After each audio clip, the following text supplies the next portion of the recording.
tem... Vou relançar o livro que eu escrevi sobre Naruto brevemente. Nossa, começou a dar uma interferência. Deixa eu só mexer meu... Pronto, melhorou. Tem meu livro de introdução pela editora Duma. Tem um monte de coisa, na verdade. Tem um livro também que está na Amazon, que é O Pensamento Vivo de Jung, que é um ensaio mais ou menos sobre a epistemologia da psicologia analítica. Tem o Ímpetos também, que eu lancei há alguns anos. A maioria pode ser encontrada na Amazon. Perfeito. Se você fosse indicar uma ordem de leitura assim, para os seus livros, qual que o senhor indicaria? Eu indicaria primeiro o Pensamento Vivo de Jung, depois o de Introdução e depois o de Método, e depois o Ímpetos. Eles formam uma espécie de... É um livro só separado em 3 partes. Que aí tem uma série de debates epistemológicos importantes, né? Que em geral não são feitos, e aí isso gera uma série de mal-entendidos e problemas de compreensão na psicologia analítica, né? Que costumam ser perpetuados pelos profissionais, os próprios profissionais de psicologia analítica, né? Ah, muito obrigado, Laura. E o desconhecimento do método, né? Então, isso formam 2 pilares da profunda incompreensão que existe sobre a psicologia analítica, entre junguianos profissionais, especialmente. Professor, quanto às perguntas, o senhor prefere que a gente as deixe para o final da palestra ou que a gente faça uma seleção aqui e vá te Não, perguntando não. durante? Pode perguntar durante, não tem nenhum problema com isso. Eu até prefiro. Beleza. Espera só eu concluir um raciocínio, né? Beleza, então eu pedi para o pessoal ir mandando no chat, daí conforme eu vou tirando as pausas, eu vou te passando as perguntas que o pessoal for fazendo no chat. Daí a gente vai fazendo essa mediação para ficar mais dinâmico. Não sei o que está Aí eu vou acontecendo. compartilhar aqui então a tela, daí depois vocês só me falam se está aparecendo certinho e se está passando. Aí antes de eu Ok. fazer isso, só queria dizer, né, o Gustavo comentou sobre o sorteio, eu não sei se a grande maioria estava aqui ontem, mas a gente vai fazer o mesmo esquema de ontem. Ontem a gente fez o sorteio ao final da palestra pelo aplicativo Sorteador, e aí ao final, assim, a gente vai pedir para vocês colocarem o nome completo de vocês no chat, e aí a gente vai copiar a lista, colocar lá no sorteador, compartilhar a tela para vocês, e fazer o sorteio. Aí eu vou compartilhar. Aí depois a gente conversa melhor sobre isso.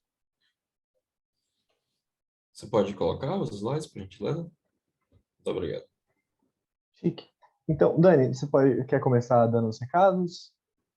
E daí eu já faço a apresentação do Heráclito e daí a gente começa. Já deu um tempo o pessoal indo. Não, tá. Eu vou repassar então os avisos. Né, como eu havia falado no começo, nós conseguimos um desconto de 30% com a editora Vozes. Então, se vocês utilizarem nessa semana o cupom Semana Psico, vocês conseguem um desconto em qualquer compra que vocês fizerem. Então, vale a pena aproveitar. E aí também, outra coisa que eu tinha comentado é que a Liga está realizando uma rifa e o sorteio é Jung, o Mapa da Alma. É um livro muito bom e cada rifa está custando R$ 2. Então, as pessoas que aqui na palestra tiverem interesse em estar adquirindo, manda uma mensagem para a gente no Instagram após a palestra que a gente conversa melhor sobre para ver como vai fazer a questão do pagamento. E aí agora eu passo a palavra para o Gustavo para ele fazer a apresentação do palestrante. Bem, Desejar uma ótima palestra para todos. obrigado, Dani. Bem, o professor Heráclito é graduado em História pela Universidade Federal do Ceará, mestre em Psicologia pela Universidade Federal do Ceará, graduado em Psicologia pela Estácio do Ceará, doutorando. Professor, o senhor é doutorado ou doutorando? Com essa dúvida. Doutorando. Um dia, Doutorando. se Deus quiser, serei doutor, mas por enquanto estou indo para a qualificação. Estou escrevendo a minha qualificação. Está em quase 160 páginas. Doutorando em Só vou falar Psicologia. de desenho animado. Naruto. Doutorando em Psicologia pela Unifor, diretor do Instituto Dédalus, coordenador da pós em Psicologia Junguiana da Faculdade Ateneu Dédalus, autor dos livros O Método de Jung, Psicologia Junguiana, Uma Introdução, Ímpetos, Psicologia, Mitologia e Cultura, Naruto e a Mitologia Oriental, O Pensamento Vivo de Jung e o Pensamento Vivo de Jung. Analista junguiano e supervisor, tradutor, atualmente trabalhando numa nova tradução do Herói de Mil Faces para a Joseph Campbell Foundation, youtuber, podcaster. Felizmente acabou, vai já ser lançado. Ah, você tem previsão de lançamento, professor? Outubro, Perfeito, vai ser lançado pela Pausa Atena. Eu, Camila e eu fizemos. perfeito.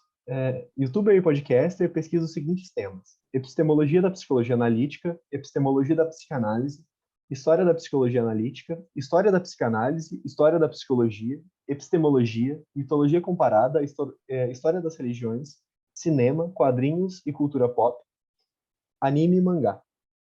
O título da nossa palestra é Jung, Místico Metafísico, e agora eu passo a palavra para o professor. É, o título da palestra, obviamente, ela é uma espécie de clickbait, né?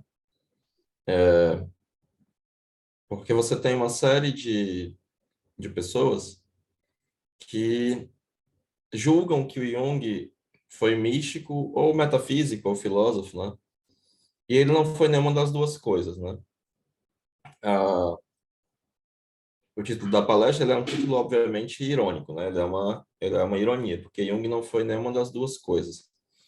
A grande questão, né, essa vai ser uma palestra um pouco diferente das palestras que eu costumo fazer, porque, em geral, eu costumo fazer muito livremente, falar muito livremente. Eu sequer utilizo slides, em regra, né? Mas, dessa vez, eu vou utilizar slides por uma razão que deveria ser óbvia, mas não é para os junguianos profissionais. Vocês vão ver com muita frequência junguianos profissionais fazerem afirmações sobre Jung sem dar nenhuma demonstração. Absolutamente nenhuma demonstração. Então, por exemplo, é muito comum se ouvir dizer que a dialética do Jung tem alguma coisa a ver com Hegel, que isso é uma coisa completamente falsa, né? Ou que Jung era platônico, outra coisa completamente falsa, né? Sem que essas afirmações, ou a última que eu ouvi é ótima, né? Que existe um idealismo kantiano subjacente à obra do Jung, né? Começa que Kant não era idealista, né? Para começo de conversa, não é uma afirmação trivial dizer que Kant era idealista. Então, é muito comum que os junguianos profissionais eles façam afirmações que não são triviais, que demandam demonstração, e eles não se preocupam em fazer nenhuma demonstração. Você tem como, talvez, a maior exceção a essa regra infeliz, o Dr. Sonu Chandazani, né? Que é professor em Londres, né? Da Cátedra de História da Psicologia Analítica, em que, utilizando ele não faz nada demais em termos historiográficos, são métodos até mesmo triviais, apesar de ser uma pesquisa hercúlea, né? Ele está o tempo inteiro substanciando o que ele fala com demonstrações a partir de fontes primárias e secundárias, né? Para utilizar um jargão historiográfico. Então, nessa palestra, eu vou trazer diversas citações do Jung para substanciar as minhas afirmações. Nas minhas aulas, eu costumo dizer isso para os meus alunos, isso deve se tornar um hábito. Sempre que vocês ouvirem um junguiano, eu tenho um profundo preconceito com junguianos, assim, vocês são ótimos, mas os demais são péssimos, né? Vocês são excelentes, né? Mas os outros são horríveis. Devido a esse hábito, né? A maioria dos junguianos profissionais é ignorante na obra do Jung, né? Não tem leitura a respeito, não conhece profundamente, não, sequer se interessa. É mais ou menos o que acontecia com a psicanálise antes do advento do Lacan, em que Freud era desprezado, passava-se a considerar que a psicanálise independia dos insights originais freudianos e era dispensada a leitura, né? É por isso que o Lacan faz esse retorno a Freud, né? Porque já havia se abandonado Freud. Então, o retorno é, de fato, para voltar a ler, porque ele havia sido abandonado. Então, o que eu vou fazer aqui com vocês é apresentar uma série de afirmações, substanciá-las com a obra do Jung, e primeiro fazer o óbvio também. É mais ou menos o que o Sonu Chandazani faz, é só o óbvio, mas é revolucionário, porque os junguianos são de uma incompetência, vocês não, os outros, né? São de uma incompetência terrível, né, com relação a isso. Muito provavelmente devido a uma influência perniciosa do riemannianismo e o abandono do método científico, né? O Hillman ele propõe que não há necessidade de apresentar fatos, né? E há um completo abandono do método científico por uma espécie de racionalismo sem rigor, né? E esse hábito ele é péssimo, né? E a gente vai discutir isso com mais rigor durante a minha apresentação, né? Pode passar.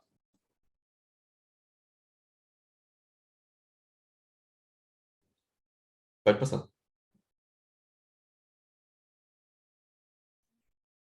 Aí tá passando para vocês? Para mim, não. Não? Pera aí, Não, tá então. travado aqui.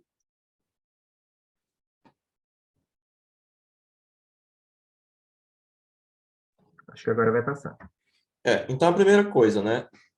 Se a gente está... se nós estamos fazendo a pergunta se Jung era místico ou metafísico, a primeira coisa é explicar o que é metafísica ou misticismo, né? O termo metafísica ele não é um termo fácil de ser compreendido, porque ele é um termo que vem sendo utilizado desde Aristóteles. Na verdade, ele é posterior a Aristóteles, mas a metafísica, né, é a filosofia primeira de Aristóteles, até chegar em Kant, e ele passa por uma série de modificações ao longo de toda a história da, da filosofia, sendo um tema central, né? E aí é importante delimitar o que é metafísica e como é que o Jung entende metafísica. Obviamente, isso escapa em muito do escopo dessa palestra, né? O termo metafísica, reza a lenda, ele surge devido à posição do livro da filosofia primeira do Aristóteles, que ficava metatafisicar. Ele ficava acima como eram rolos, né? Você tinha uma espécie de buracos na parede que você colocava, e esse ficava acima da física, né? Então, na metafísica de Aristóteles, ou na sua filosofia primeira, são discutidas as questões fundamentais acerca da realidade, a partir de uma perspectiva filosófica. Então, por exemplo, Aristóteles, para substancializar na metafísica as noções de causalidade, ele vai propor um princípio primeiro que é a causa de si mesmo. E aí ele vai cunhar o termo theos em grego, né? Vai dizer que Deus, não os deuses, mas um Deus, como um primo mobile, como os medievais o chamaram, tinha que ser a causa primeira e causa de si mesmo, pois, do contrário, a causalidade seria irracional. E havia uma noção de uma racionalidade inerente às coisas, né? Quando você chega em Kant, e aí eu vou saltar todo o medievo, né, que era aristotélico, em larga medida, a partir do século XIII, você vai ter uma discussão na Die Kritik der reinen Vernunft, né, na crítica da razão pura, acerca da metafísica.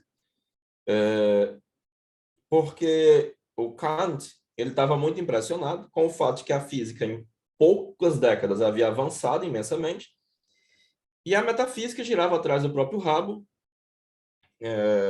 sem nunca chegar a nenhuma conclusão. Tanto é que o Kant demonstra que você pode provar logicamente a existência e não existência de Deus, né?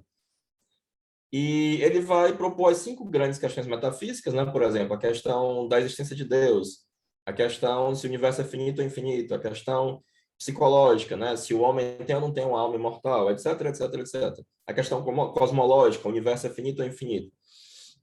Para simplificar muito o que o Kant vai trazer, tanto na analítica transcendental quanto na estética transcendental, é uma impossibilidade de um conhecimento metafísico correto, né? Então, Kant, o que ele propõe é uma espécie de agnosticismo, né? Na analítica transcendental, ele vai dizer, ele vai trazer quais são a estrutura, né,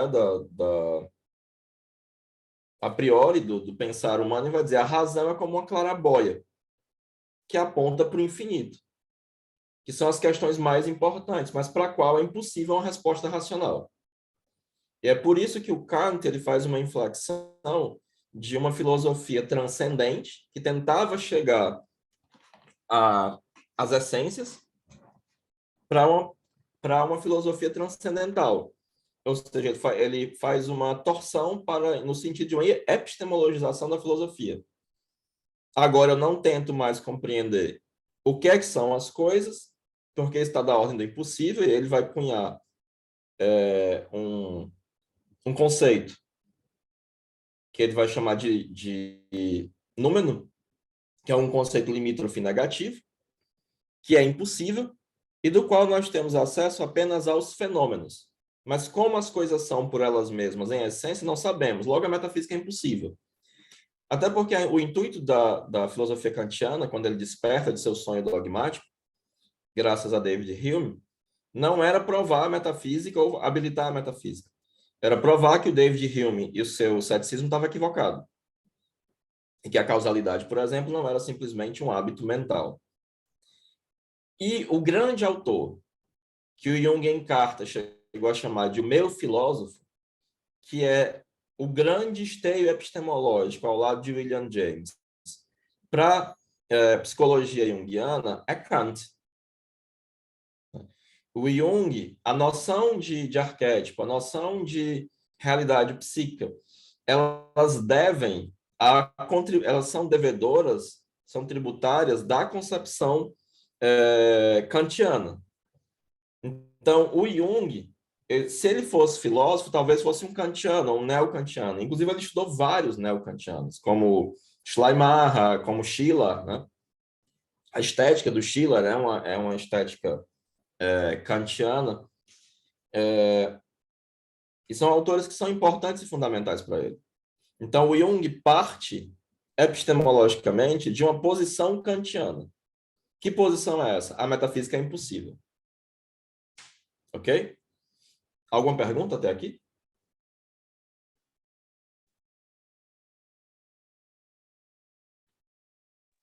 Até agora Eu estou não, vendo professor. vocês. Tá. Tá, beleza. Pode passar.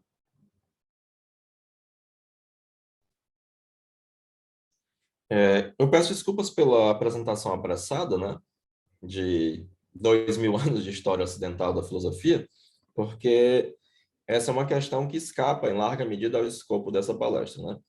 Mas aí o que é místico, né? A Marisa von Franz, no Feminino nos Contos de Fadas, ela traz uma conceituação interessante, né? A palavra místico vem de mis, conservar a boca fechada, guardar segredo. A criança divina dos mistérios dos Eleusis era representada com um dedo sobre a boca. Colocar o dedo nos lábios significa respeitar o mistério sobre o qual devemos guardar silêncio, né? Misticismo é uma daquelas palavras que são terrivelmente polissêmicas, né? Tanto é que existe um termo pejorativo que é o jovem místico, né?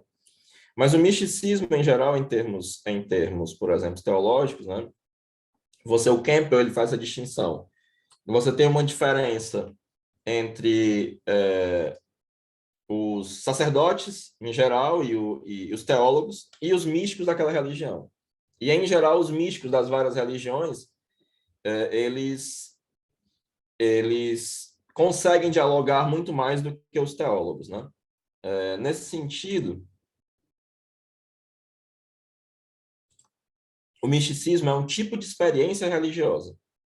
Seria um tipo de experiência religiosa não mediada necessariamente pelos balizamentos tradicionais da teologia. Por exemplo, né, o sufismo seria o misticismo do islamismo. A Kabbalah seria o misticismo do meu povo, né, dos judeus. No sentido de uma espécie de exploração espiritual, né? Ao mesmo tempo, ele ainda está dentro dessa tradição e ele ainda utiliza da mesma linguagem religiosa. E um místico, basicamente, é um religioso, né? Que, em certo sentido, por ter uma experiência direta da divindade ou de algum aspecto religioso como tal, ele expande em algum ponto, ou aprofunda algum aspecto da tradição religiosa onde ele está, ou funda uma nova tradição religiosa, né? E isso é muito importante que fique claro, né? Porque ninguém hoje vai dizer que um historiador das religiões, por ter interesse em Kabbalah ou em sufismo, é místico, né? Mas essa acusação é feita ao Jung, né? E essa acusação é feita ao Jung, de novo, sem qualquer substanciação disso na própria obra, né? Então, ficando claro do que é que nós estamos falando sobre metafísica, e metafísica, voltando a isso, né, é basicamente filosofia. E o misticismo, de uma maneira muito grosseira, estaria dentro de um escopo teológico. Mas, como eu disse, muito grosseiro, porque você tem aspectos místicos que margeiam o filosófico, margeiam o moral, etc, etc, etc. Mas a grande questão o que é que o Jung tinha a dizer sobre tudo isso? Porque o Jung foi um autor prolífico. Ele escreveu muita coisa, né? E nas obras dele, ele se pronunciou sobre esse tipo de coisa. Então, por favor, pode passar. Professor, uma pergunta. É Claro. possível falar de uma atitude mística como se fala em uma atitude religiosa dentro da psicologia analítica? Pode. Pode sim. Até porque místico para o Jung é um termo, né? É um conceito. Tanto no que concerne a aproximação dele com o Lévi-Brou, né? No sentido da participação mystique, quanto que místico é tudo aquilo que está mais próximo do inconsciente. Então, qualquer atitude que esteja muito próximo do inconsciente, por exemplo, nesse sentido, a intuição é uma função mística, que ela está muito próxima do inconsciente, porque ela é uma percepção via inconsciente. Só que, quando eu falo em uma atitude mística na psicologia analítica, isso é um uso da palavra regionalizado. Não quer dizer a mesma coisa do que se eu estivesse falando de do misticismo, uma discussão de história das religiões ou de teologia propriamente dita, entende? Mas sim, é possível. Então, eu começo com uma carta que Jung escreve e que o Dr. Sono Chandazani cita logo no começo da Jung e a construção da psicologia moderna. E aí o próprio Jung fala: no que tange aos rumores sobre a minha pessoa, posso informá-lo que estou casado com uma aluna original da Rússia há 6 anos, referendo Dr. Yurich, que me visto como Dr. Frank, que recomendei o imediato divórcio a uma mulher, que há 2 anos terminei o casamento Ruth Hank, que recentemente engravidei a senhora McCormick, livrei-me do bebê e recebi 1 milhão para tanto, que na sede do clube convido mocinhas bonitas para serem estagiárias e a senhora McCormick se servir delas para fins homossexuais, que manda os rapazes para montarem no hotel, portanto, grandes recompensas, que sou um judeu careca, que estou tendo um caso com a senhora Oxaret, que fiquei louco, que sou um vigarista, e por fim, mas não em último, que o Dr. Pist é meu assistente. O que se pode fazer? De que modo eu deveria comportar-me para que esses boatos se tornassem impossíveis? Sou grato por seus conselhos. Como você vê, não é nada bom prognóstico da análise. Simplesmente não se deve levar sozinho adiante uma empreitada tão pouco atraente, se não quiser sofrer danos, né? Então, quando o Jung ainda era vivo, ele já padecia com essa quantidade imensa de boatos, né? É, é, deixa eu ler aqui uma pergunta que alguém fez. Será que consumiu a Secretaria de Saúde no Polo, como é Rigodon acha que os mistérios de Deleuze envolveriam majoritariamente um culto em torno de substâncias psicoativas, sob psilocibina, DMT, entre outras? É possível, mas o mistério dos Deleuze foi mantido, assim, a gente sabe quase nada sobre o mistério dos Deleuze, né? Teria que haver uma descoberta arqueológica extraordinária, né? Mesmo depois de se tornarem cristãos, você tem vários bispos que mantinham o segredo dos Deleuze, né? Então, é possível, mas é especulativo, né? E não há nenhuma necessidade de substâncias psicoativas para você ter experiências religiosas, né? E não necessariamente a experiência com, é, com substâncias psicoativas significa uma experiência religiosa também. Essa citação está no Jung e a Construção da Psicologia Moderna, na introdução. É uma carta que Jung escreve que o Dr. Sandor Shamdasani cita, já para mostrar a dificuldade da empreitada que é pensar na psicologia analítica, né? Ok? Pode passar. E aí, essa citação está numa entrevista concedida a Richard I. Evans, que inclusive essa entrevista foi gravada numa espécie de documentário. O Jung contava, então, com 82 anos, né? E ele não dava declarações públicas há 10 anos. Mas ele aceita ser entrevistado pelo professor Richard I. Evans, que é um norte-americano. E lá para as tantas nessa entrevista, eu não estou com o livro aqui do meu lado, ele diz: existem muitas coisas sobre as quais as pessoas não fazem sequer uma ideia. Contei-lhe o caso daquele teólogo que nem sabia o que era o inconsciente. Ele supunha que era uma aparição. Todos que dizem que sou místico não passam de idiotas. Eles não compreendem simplesmente a primeira palavra de psicologia. Então, essa é a opinião do Jung sobre as pessoas que acham que ele é místico, né?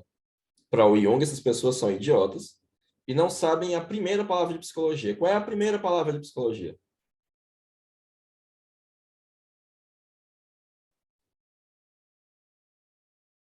Muito obrigado pelo link. Depois eu vou dar uma olhada assim. A primeira palavra de psicologia é psique, né? Mas nessa mesma entrevista, o Jung ele fala, olha, uma vez eu discuti com um teólogo e esse teólogo foi até o meu escritório para me criticar, para dizer que eu psicologizava Deus. E na opinião dele, psicologizar Deus era tornar Deus desimportante. Só que o que ele não entendia é que, para mim, a psique é o mais importante. E aí há um dado fundamental, né? De que o aspecto psicológico sempre foi o mais importante para o Jung. Obviamente, é muito interessante essa atitude, né? Algumas pessoas, diante desse tipo de citação feita pelo próprio Jung, dizem, não, na verdade, e isso é uma acrobacia intelectual das mais estranhas, o Jung era místico, sim, mas ele dizia essas coisas, escrevia essas coisas para enganar as pessoas, né? E você vê que o Jung não era um bom enganador, né? Porque qualquer Zé Mané na internet percebe essa intenção críptica dele, né? Obviamente, essa leitura é uma leitura absurda, né? Substanciada por nada, né? Mas aí, de novo, o aspecto mais importante para o Jung é o aspecto psíquico, o aspecto psicológico, né? Então, você, para achar que o Jung é místico, você precisa não entender a primeira palavra de psicologia, que é psique, né? E precisa ser um idiota, né? Se vocês ficarem chateados, se atém com o Jung, não comigo, né? Eu não conheço a visão do Peter Kingsley. Você vai me desculpar a ignorância, Fernanda. Mas se depois você quiser expô-la, eu posso discuti-la. Pode passar. Então, em 1938, o Jung proferiu uma série de conferências nos Estados Unidos, que é o que está no Psicologia e Religião, né? Ele começa essa conferência dizendo assim, embora tenha me chamado frequentemente de filósofo, sou apenas empírico. E como tal, me mantenho fiel ao ponto de vista fenomenológico, mas não acho que infringimos os princípios do empirismo científico se, de vez em quando, fazemos reflexões que ultrapassam o simples acúmulo e classificação do material proporcionado pela experiência. Para você ser um metafísico, né, o pré-requisito da metafísica é que você seja um filósofo. E ser um filósofo significa utilizar o método filosófico. Para qualquer pessoa que conhece filosofia, é que o Jung não faz uso do método filosófico. Isso é óbvio, né?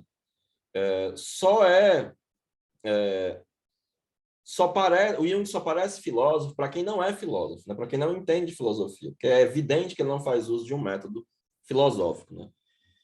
E é frequente você encontrar esse mesmo tipo de afirmação na obra do Jung. Eu sou um empírico, né? Obviamente, o que Jung está chamando de empiria aqui é algo muito particular, que não necessariamente tem a ver com a empiria anglo-saxã, apesar de que ele tem uma certa vinculação a alguns autores escoceses no que concerne à empiria. Pois é, as pessoas sempre perguntam isso porque não, a fenomenologia, ela não tem a fenomenologia citada aí por Jung, ela não tem qualquer relação com Russell, né?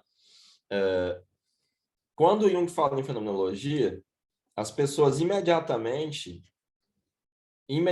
associam a Russell, né? Porque Russell é um autor que é um tanto quanto popular na psicologia e existe uma escassez de leituras filosóficas em geral, né? Mas, por exemplo, o Kant já falava em fenomenologia, né? Hegel já falava em fenomenologia. O termo fenomenologia, ele é um termo filosófico muito antes de Russell, né? O Heidegger. Então, quando o Jung fala em fenomenologia, e é fácil entender que o Jung não tem nenhuma vinculação com a fenomenologia, porque, em certo sentido, a fenomenologia ela é uma filosofia. O próprio Russell é interessante, que ele vai dizer que ela não tem nada a ver com psicologia, né? É muito curioso isso. E o Jung não tem qualquer vinculação à fenomenologia alemã, né? Seja com Russell, seja com Heidegger. E depois que eu li o Russell,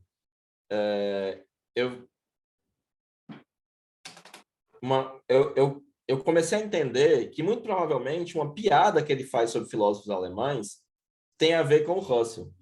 Porque o Russell vai propor uma coisa completamente estapafúrdia em termos psicológicos, né? Que é o cogito, que é esse eu transcendental que é capaz de se enxergar a si mesmo de maneira objetiva. Aí o Jung vai dizer assim, é impossível subir nos próprios ombros para ver mais longe, né? Porque psicologicamente isso é um absurdo. Então, quando o Jung fala em fenomenologia, não tem nada a ver com o Russell. Russell não é citado sequer uma vez na obra inteira do Jung, né? E fenomenologia é simplesmente um sinônimo para empirismo, para ele. Ok? Então, não tem absolutamente nada a ver. Assim como ele tem absolutamente nada a ver com Hegel. Ao contrário, ele tem inclusive ele chega a falar do Heidegger, mas ele tem umas duas cartas ou duas passagens que ele xinga o Heidegger, assim, que ele diz que é um absurdo, que não tem qualquer relação com aquilo e acha que é um diálogo esquizoide que nem o Hegel, para escapar do inconsciente. Mas isso foge ao escopo da nossa palestra, né? Pode passar. E aí, na natureza da psique, em espírito e vida, o Jung fala, não sou filósofo, mas empirista. E por isso, em todas as questões difíceis, inclino-me mais a deixar que a experiência decida. Mas onde não é possível encontrar uma base empírica tangível, prefiro deixar a questão sem resposta. Isso é muito importante, porque você percebe que, se você compara a obra do Jung com o pragmatismo do William James, inclusive o próprio Jung, no Tipos, ele vai chamar o pragmatismo do James de método indispensável, né? Que o Jung seguia muito proximamente o método pragmático, né? Que é justamente um método, segundo o próprio James, para resolver questões metafísicas que de outra forma seriam impossíveis de serem resolvidas, só que de uma maneira pragmática e não metafísica. O pragmatismo, ele tem uma postura antirracionalista sem ser anti-intelectualista. Então, o Jung adota essa postura, ele adota tanto um agnosticismo kantiano quanto uma postura pragmática, que é uma postura empírica, ao mesmo tempo que é uma postura antirracionalista. Ele não vai para além dos fenômenos. Nesse sentido, ele é um fenomenólogo. Não no sentido alemão, russelliano, mas no sentido empírico. Porque ele tem uma postura antirracionalista sem ser anti-intelectualista. Ok? Até agora, vocês acham que o Jung, por essas citações, né, tiradas de vários locais, cartas, palestras, escritos, vocês acham que ele é místico ou metafísico? Não ligue ainda. Professor, tem uma dúvida aqui do Gabriel, que eu acho que vai cair bem nesse momento. Ele perguntou, o que significa espírito para Jung? Ele parece usar de tantas formas que às vezes fico perdido quanto ao sentido. A Marisa von Franz esclarece isso, e o Jung ele vai esclarecer isso, é um texto do volume 8 chamado Espírito e Vida. Em alguns momentos, o espírito seria o aspecto dinâmico do inconsciente, para resumir, como a Marisa von Franz resume. Ok? Porque se eu for explicar aqui todo o espírito e vida, né, vai ficar bem complicado, vai escapar muito vai escapar muito do escopo da nossa palestra, né? Mas você pode encontrar essa discussão no espírito, justamente no espírito e vida, e a Marisa von Franz vai discutir isso, ela vai explicar de maneira sintética que para o Jung o espírito é o aspecto dinâmico do inconsciente, no o Feminino nos Contos de Fadas. Ok? Alguém fez um comentário aqui.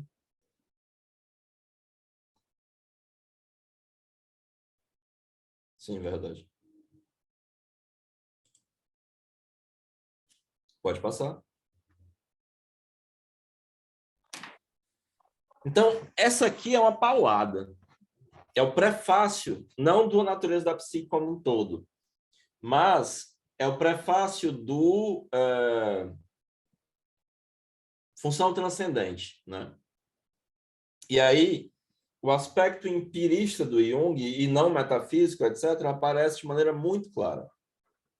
E ele diz, o inconsciente, com efeito, não é isso ou aquilo, mas o desconhecimento do que nos afeta imediatamente. Ele nos aparece como de natureza psíquica, mas sobre sua verdadeira natureza sabemos tão pouco, ou, em linguagem otimista, tanto quanto sobre a natureza da matéria. Enquanto, porém, a física tem consciência da natureza modelar de seus enunciados, as filosofias religiosas se exprimem em termos metafísicos e hipostasiam suas imagens. O que é que isso significa, né? Quando um físico fala do átomo, ele sabe que ele não está falando do átomo. Ele sabe que ele está falando de um modelo atômico que tem um valor heurístico para explicar uma série de fenômenos. A metafísica, ela faz uma hipóstase. Ela concretiza, ela acha que as palavras são as coisas. A metafísica, ela vai ter uma postura realista, né? Muito obrigado, Pompeu. Antonina.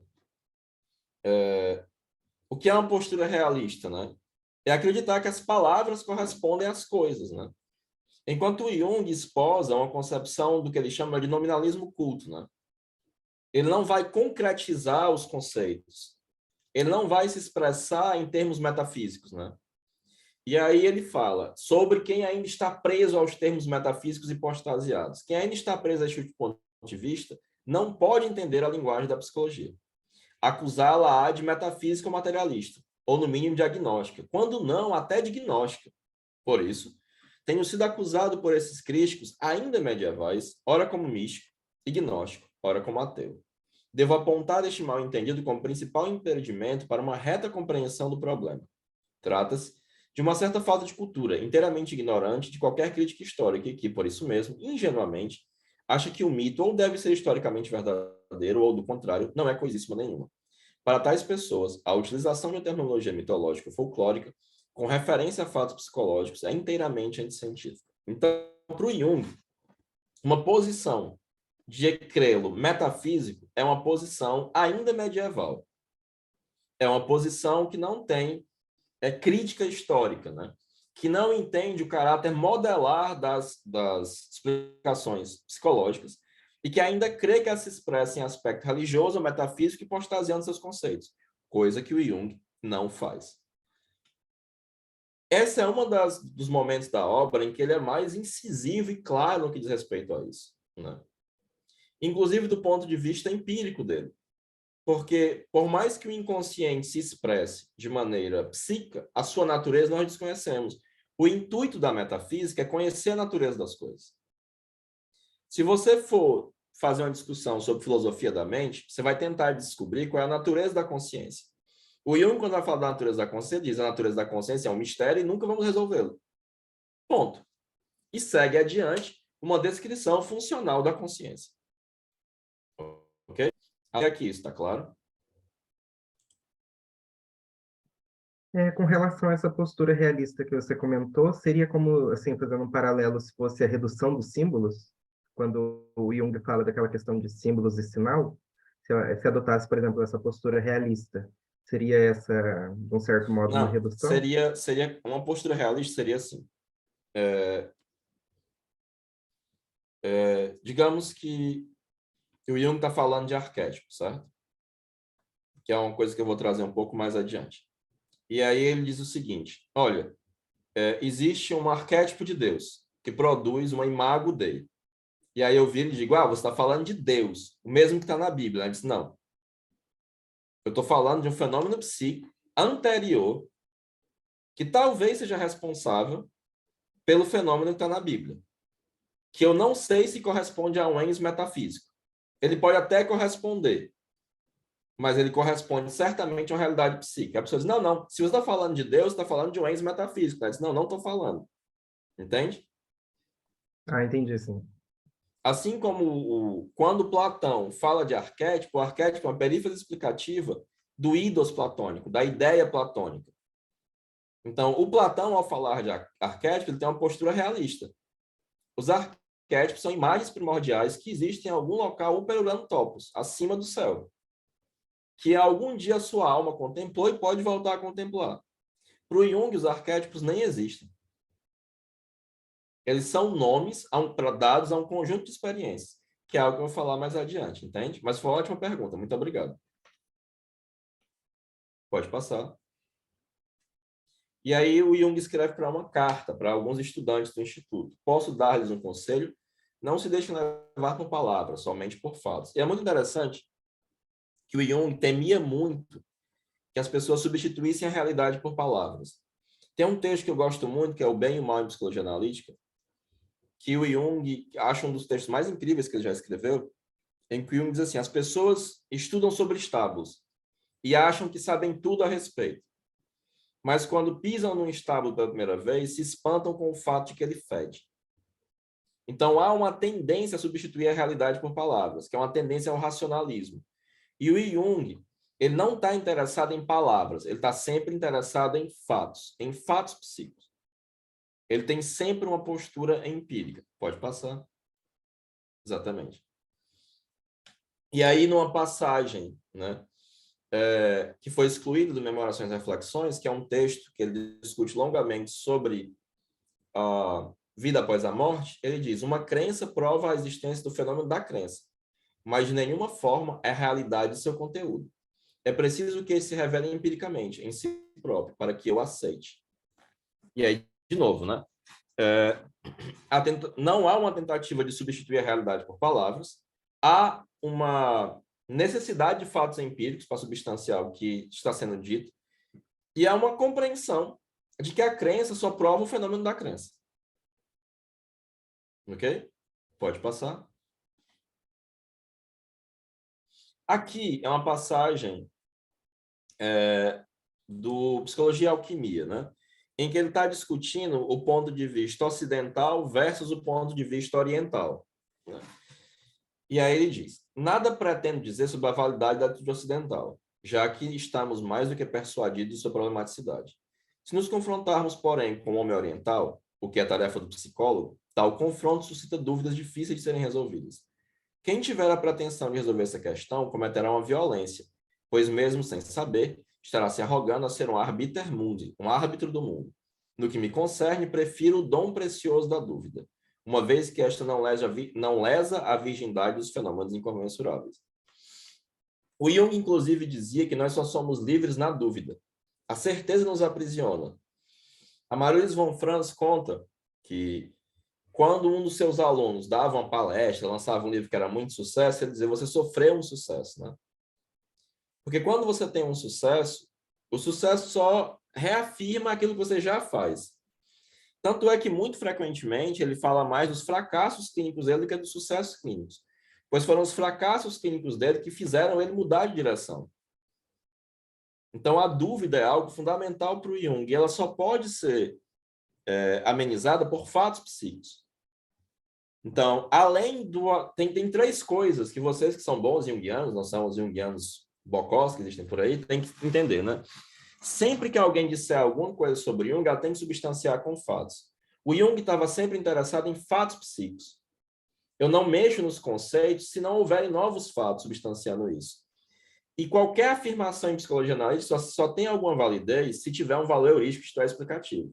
Então, sempre que vocês virem um junguiano falando alguma coisa, tem que perguntar de onde ele tirou isso? Como é que ele substancia isso? Onde é que estão os fatos psíquicos? E qual é o valor heurístico? Qual é o valor explicativo do que ele está falando? Do contrário, a pessoa é um picareta. Ok? Pode passar. Então, no arquétipos inconsciente coletivo, né? Apesar da tendência materialista de conceber a alma como um mero decalque de processos físicos e químicos, não temos uma só prova a favor dessa hipótese. Pelo contrário, inúmeros fatos provam que a alma traduz o processo físico em uma sequência de imagens. Entendam alma, aqui em alemão, Seele, como psique, né? As quais muitas vezes não têm conexão visível com o processo objetivo. A hipótese materialista é usada demais e desafia o que é passível de experiência com a arrogância metafísica. A única coisa que pode ser estabelecida com certeza no estado presente do nosso saber é nossa ignorância acerca da natureza do fato anímico. Então, o Jung considera a postura metafísica como arrogante.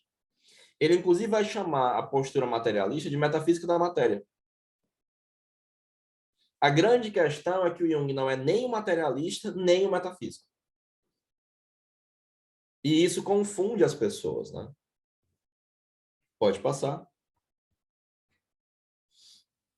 E aqui no Arquétipos do Inconsciente Coletivo, né, que é uma discussão que eu faço no meu livro sobre essa temática, né, o pensamento vivo de Jung, né? Como empirista, devo constatar que há um temperamento para o qual as ideias são entidades e não somente nômina.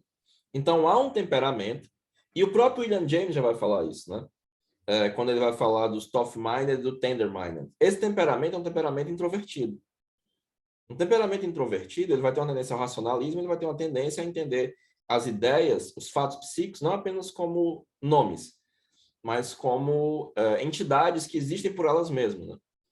Por acaso, ou quase eu poderia dizer, vivemos atualmente, há cerca de 200 anos, numa época em que se tornou impopular e até mesmo incompreensível supor que as ideias pudessem ser algo diverso de simples nómina, de simples nomes. Aquele que ainda pensa anacronicamente a modo de Platão, decepcionar-se-á ao vivenciar que a entidade celeste, isto é, metafísica da ideia, foi relegada à esfera incontrolável da fé e da superstição, compassivamente legada ao poeta. O ponto de vista nominalista triunfou mais uma vez sobre o realista na disputa secular dos universais. A imagem originária volatilizou-se no flatus vocis. Eu escrevi errado. O flatus vocis é um sopro de ar. Essa reviravolta foi acompanhada, a certo ponto, provocada pela marcante evidência do empirismo, cujas vantagens se impuseram nitidamente à razão. Desde então, a ideia deixou de ser um a priori, adquirindo um caráter secundário e derivado. Óbvio que o nominalismo mais recente também reivindica a validade universal, apesar de basear-se num pressuposto determinado pelo temperamento e, portanto, limitado. Só nesse parágrafo aqui há uma síntese de 2000 anos de uma discussão histórica acerca dos universais e da validade relativa absoluta de um ponto de vista realista e nominalista. O Jung e o Henri Ellenberger fala isso logo no começo do seu livro The Discovery of the Unconscious. Ele era certamente o mais culto e com maior envergadura intelectual e filosófica dos 4 grandes fundadores de psicoterapia psicodinâmica: Pierre Janet, Freud, Adler e Jung. Né? Então, é necessário uma certa erudição e uma crítica histórica para poder compreender a obra de Jung. Do contrário, ela resta incompreendida. Mas aqui, de novo, mesmo sem essa compreensão ampla, você consegue perceber que a postura platônica é anacrônica, que é uma postura realista, que é uma postura metafísica. Pode passar. E aí é a minha passagem favorita de todas da obra do Jung, no Psicologia e Alquimia, né? Porque se você for no analista junguiano, ele mandar você desenhar mandala, ele é um picareta. Ok? E aí, o Jung falando, né? Ele está falando das filosofias orientais, da yoga e tal, só que ele faz um adendo importante. Em casos como esse, a cautela nunca é excessiva, pois o impulso à imitação e a avidez mórbida de poder-se da plumagem alheia, pavoneando-se com ela, leva muita gente a fazer uso desse tipo de temas mágicos para uso externo, como se fosse um unguento. Na realidade, não hesitamos em fazer as coisas mais absurdas a fim de escapar à própria alma. Pratica-se yoga indiano de qualquer escola. Seguem-se regimes alimentares. Apreende-se de cor a teosofia. Rezam-se mecanicamente os textos místicos da literatura universal. Tudo isso porque não se consegue mais conviver consigo mesmo. E porque falta fé de que algo de útil possa brotar de nossa própria alma. Pouco a pouco, esta última tornou-se aquela Nazaré da qual nada de bom se pode esperar. Vai-se, portanto, procurá-la nos 4 cantos da terra. Quanto mais distante e exótico, melhor. Não pretendo perturbar essas pessoas em suas ocupações prediletas. No entanto, se houver alguém que queira ser levado a sério, mas se ilude, pensando que emprego métodos e doutrinas de yoga, e sugira a meus pacientes que desenhem mandá-las para conduzi-los ao ponto exato, então preciso protestar e recriminar as pessoas que leem meus trabalhos com uma desatenção verdadeiramente condenável. Né? Então, qualquer pessoa que queira ser levada a sério não pode fazer essa afirmação, né? Tá aí as palavras do próprio Jung. E o que você mais vê são junguianos pedindo para as pessoas desenharem mandalas. O que é um despautério, um absurdo e uma picaretagem. E não tem nenhum sentido com relação ao método dialético. E como diria o pessoal do Choque de Cultura, falo com tranquilidade. E substanciado na obra do próprio Jung, né? Obviamente, você pode fazer a torção intelectual e dizer, mas o Jung não importa mais para a psicologia analítica. Bom, então vai ser outra coisa. Né? Pode passar. Essa é uma citação mais longa, né? Acerca da teosofia. Eu vou sintetizá-la, né? Que ele vai dizer que a teosofia é um pensamento tão ruim quanto o materialismo. E os dois são pensamentos redutivos, estéreis e esterilizadores.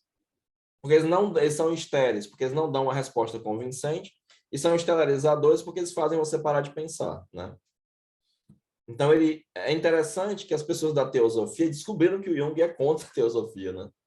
E eles antes falavam bem do Jung, não sei o que, depois descobriram que ele achava a teosofia uma presepada. Um pensamento redutivo e negativo. O reverso da medalha, né? O outro lado da moeda do materialismo. Pode passar. Essa é uma citação do Sonu Shamdasani, né? Acho que é Jung Stupid Bear, by his biographers even. Ele diz, em Cult Fictions, demonstrei como a linguagem teórica que Jung estava desenvolvendo foi levada a diferentes finalidades pelas pessoas ao seu redor. Esse processo de ressignificação foi central no desenvolvimento da psicologia analítica. Os termos de Jung passaram a significar coisas radicalmente diferentes. Nesse processo, a maioria dos problemas e fenômenos com os quais Jung estava lidando foram simplesmente esquecidos ou postulados. Houve uma pletora de silenciosas ressignificações que, de maneira sorrateira, se apresentaram como representantes das teorias de Jung ou fiéis elaborações dela. Essa é uma tradução minha, tá certo? O original está em inglês. Os conceitos típicos de Jung são usados apenas como marcadores de uma identidade profissional. E seu nome é invocado puramente como autoridade legitimadora. O resultado é a situação atual, onde esses conceitos adquiriram uma extrema plasticidade e sabia o terreno para infinitas reinvenções de Jung, que é o que nós vemos hoje em dia.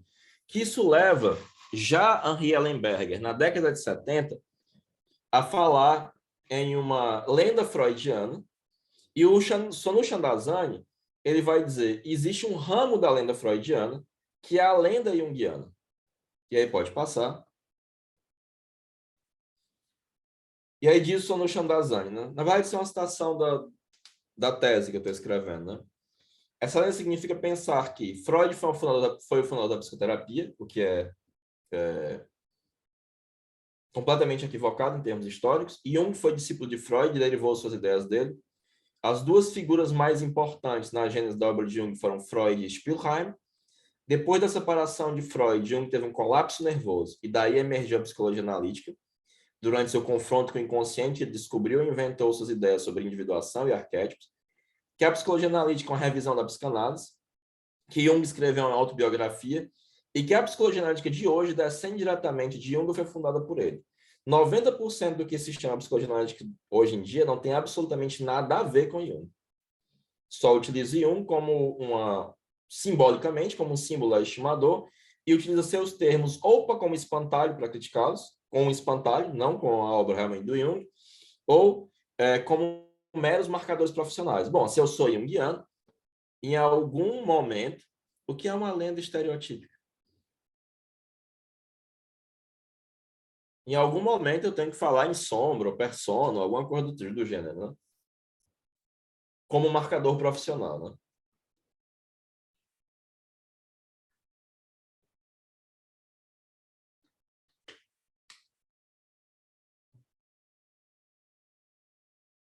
Ah, sim, talvez. Talvez, talvez. Pode passar.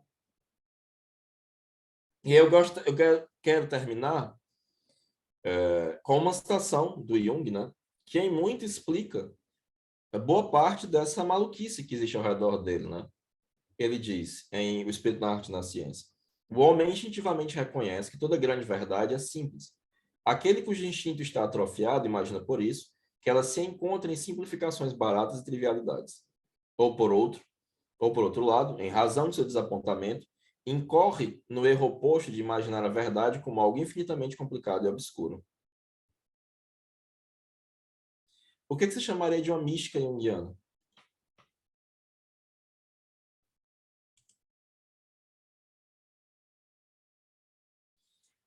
Existe gente que se arvora a ser místico junguiano, né?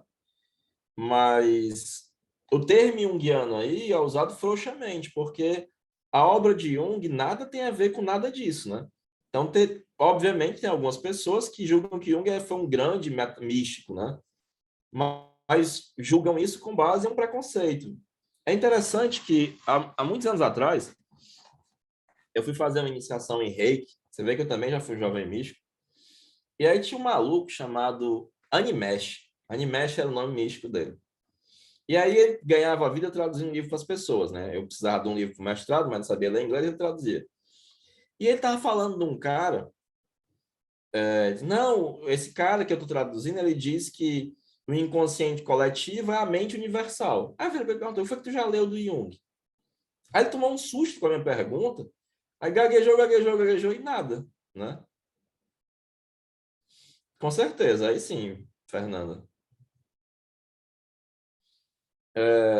E esse tipo de maluquice, enquanto a Maurice von Franz, ela inclusive no Caminho dos Sonhos, ela diz, olha, a gente usa o termo inconsciente porque ele não diz nada, ele simplesmente evita um preconceito, nome aos milhares.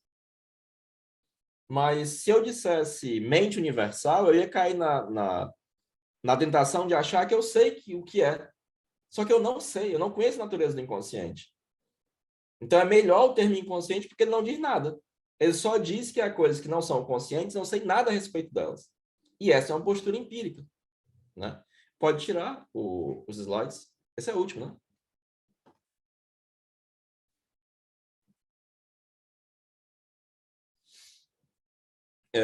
Então, o que é que vocês acham? Jung era místico ou metafísico?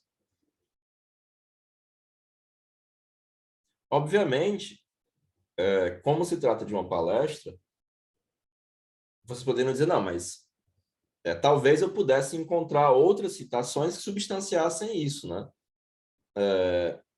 Pois é, mas aí você teria que pelo menos se dar o trabalho de procurar, que é o que as pessoas não fazem, né?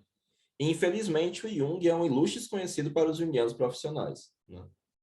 E esse estado de coisas não pode perdurar. Bom, era isso que eu tinha para conversar com vocês. Nossa, o livro do Noah é uma palhaçada, é uma pataquada, é uma presepada. É uma coisa completamente estúpida, idiota, é uma falsificação histórica de merda. E basta você ler o Cult Fiction do Sonu Shamdazani. No Cult Fiction do Sonu Shamdazani desmente parágrafo a parágrafo a presepada do Noah. Exatamente, é. Eu sou um pinguim. O livro do Noah é um livrinho criminoso. A família do Jung devia processar aquele filho da puta. E com relação assim a ordem, para quem está começando Jung agora, qual ordem assim você recomendaria estar começando a se aprofundar nesses estudos? Há alguns anos atrás, eu fiz um vídeo justamente sobre isso, né, no meu canal. Eu acho que o livro fundamental para começar a ler o Jung é A Prática da Psicoterapia, né? Porque na prática da psicoterapia, o Jung fala de algumas coisas fundamentais que ele não repete em outros lugares. E ele explica como ele pensa. E sem essas coisas que estão na prática da psicoterapia, é muito difícil compreender o restante da obra.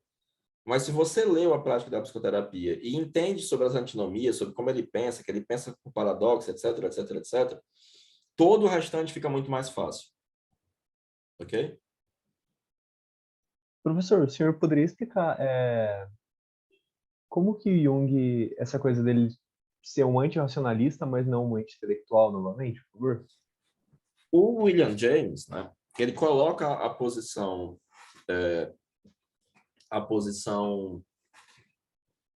pragmática como uma posição antirracionalista, mas não anti-intelectualista. No pragmatismo, ele vai dizer, o pragmático, ele só se sente à vontade entre os fatos. Ele nunca se afasta dos fatos. Ele só está à vontade em meio a fatos, ele procura sempre novos fatos.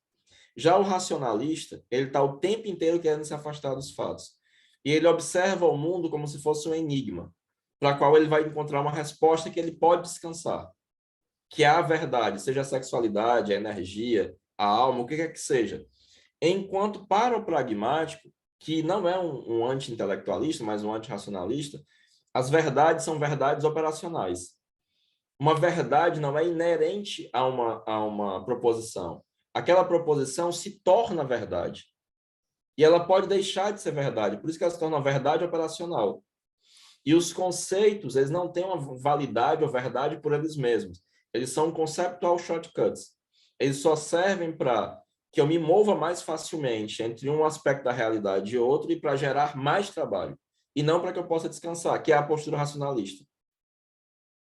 Então, ele continua tendo uma postura intelectualista, ele não nega o intelecto, ele não nega o debate intelectual, mas ele não vai ter essa postura tipicamente racionalista, de se afastar dos fatos, de encarar o mundo como um enigma que tem uma resposta, que é a verdade. Para o pragmático, existem várias verdades operacionais, sem que isso caia no relativismo, ok?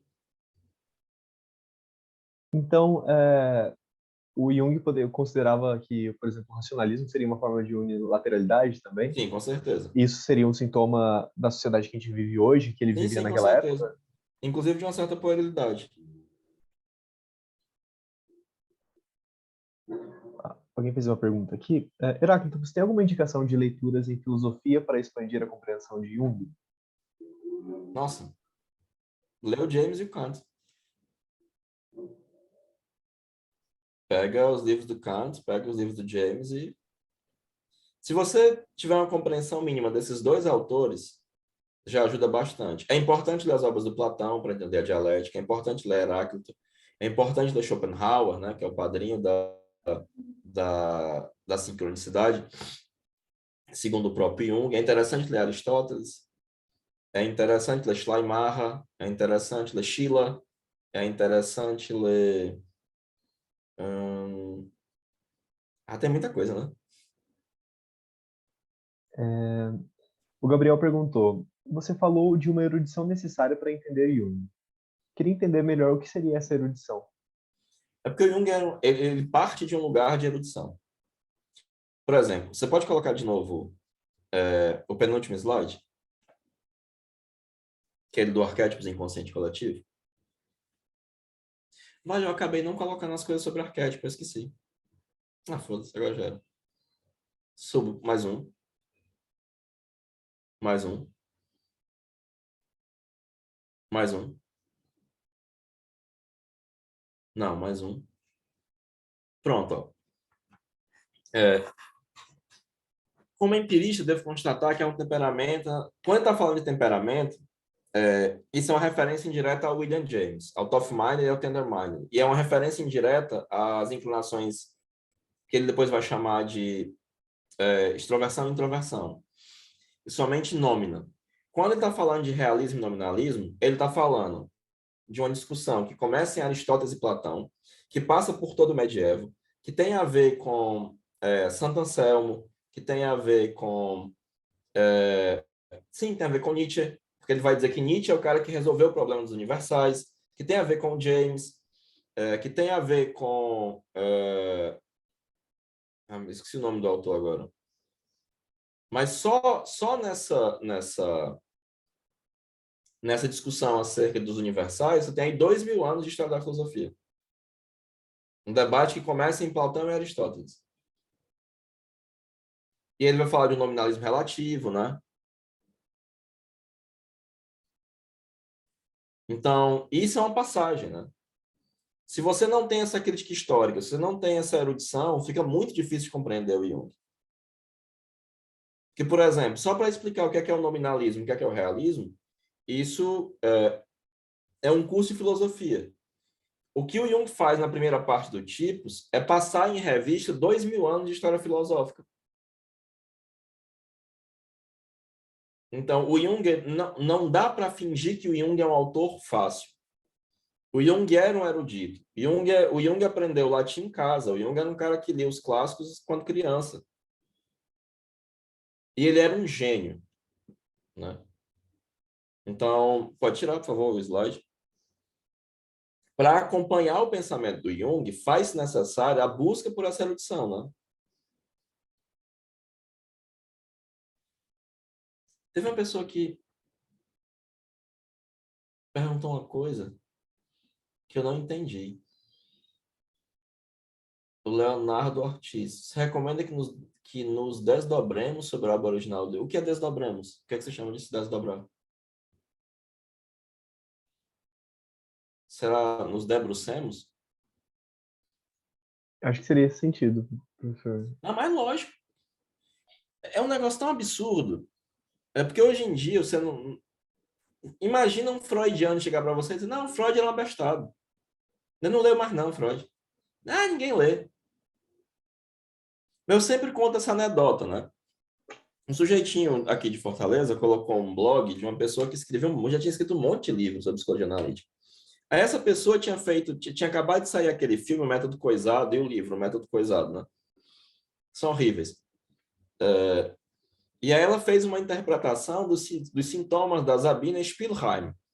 Aí eu fui lá e comentei no blog dela, olha, o Jung também faz uma interpretação, porque ele foi o médico da Sabina, e isso está nos símbolos da transformação. Essa pessoa que era junguiana, não sei quanto tempo, tinha escrito um 10 ali, falou assim, mas eu nunca li os símbolos da transformação.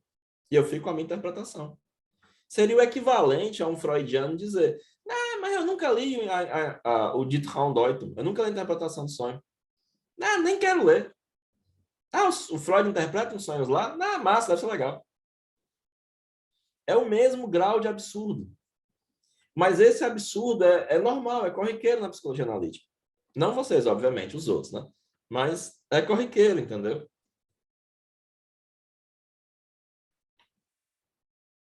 Então, sim, é indispensável, né? É condício sine qua non, é mista, é importantíssimo que se debruce sobre a obra do Jung, né? Ou vai ser outra coisa, né? Se você quer dizer abobrinha a partir de você, assuma os seus BOs, bote seu CPF.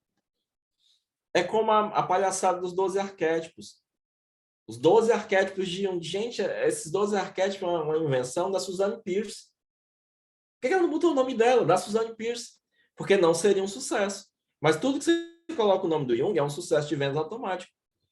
Mas não passa de um golpe publicitário, para usar a expressão que o próprio Jung usou. Pode falar, Simval.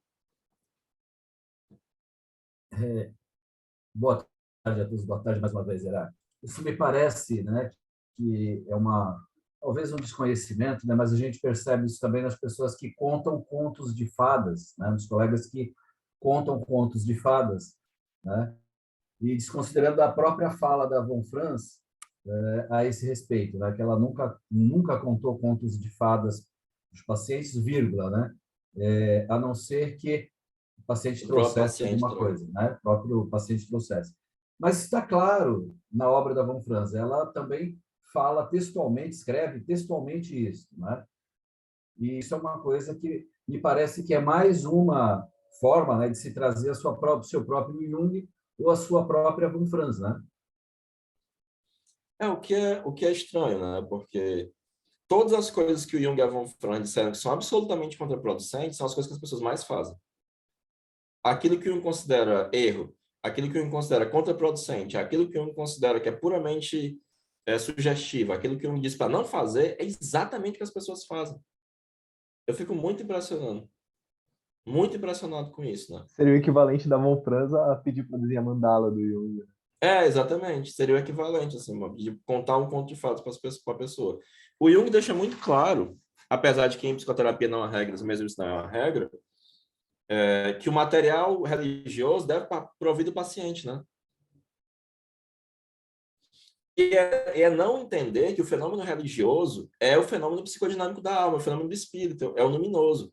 É um efeito não causado pela vontade, que é mais sua vítima do que seu criador, e é uma condição do sujeito. O próprio sintoma, nesse sentido, é um fenômeno religioso, porque subjuga o sujeito, mas em uma perspectiva psicológica, que não no sentido da especialização social desse fenômeno nas confissões religiosas, né? E fora que você contar um conto de fadas para alguém, pode até ter um efeito sugestivo, pode até ter um efeito psicoterápico, mas não tem um efeito analítico. O que se busca é um efeito analítico. Esse efeito analítico pode existir por coincidência, né? Mas na melhor das hipóteses vai ter um efeito sugestivo ou vai ser inócuo. Ou vai ser uma perda de tempo. Você vai dizer assim, mas daí? O que eu tenho a ver com isso? Fora que contos de fadas são ótimos, mas são coisas fora de moda. É muito mais provável que a pessoa se identifique projetivamente muito mais com uma série, com um filme da Marvel, com um anime, do que algo dessa ordem. Os contos de fadas são importantes porque eles funcionam como mitos, só que mais próximo do arquétipo. Eles nos ajudam a entender como se interpreta sonhos, então eles nos ajudam a praticar o método, e eles nos ajudam a compreender como a psique objetiva funciona. Eles funcionam como uma espécie de anatomia comparada da alma. Mas dificilmente é útil terapeuticamente você parar uma sessão para contar um conto de fada para uma pessoa. A não ser que a pessoa traga um conto de fada. Eu li esse conto de fada e tal, achei interessante. Aí sim, né? Partindo do próprio sujeito. Mas aí você tem um desconhecimento do método comparativo, associado a um desconhecimento do método dialético, né? Associada ao fato de que esse tipo de atitude há uma permissividade muito grande entre os junguianos profissionais para isso, né? Porque critica-se o espantalho de Jung, mas ao mesmo tempo bate-se palma para um espantalho pior ainda do Jung, né? Que é estranhíssimo. E o pior, da pobre da Von Franz.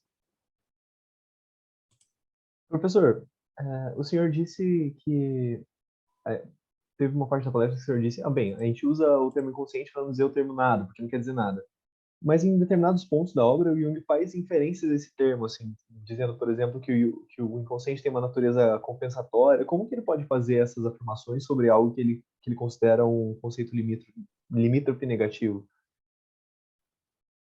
Porque você tem um sonho, que não foi você que produziu, que compensa a sua atitude. Então, empiricamente, os produtos do inconsciente, até onde nós podemos saber, eles se comportam de maneira compensatória para a consciência. A natureza do inconsciente é compensatória? Não sabemos. Mas seus produtos, que surgem a nós como psíquicos, comportam-se de maneira compensatória à consciência, no caso de sonhos, sintomas, etc. Sintomas não, né? Porque ele vai só se opor à consciência.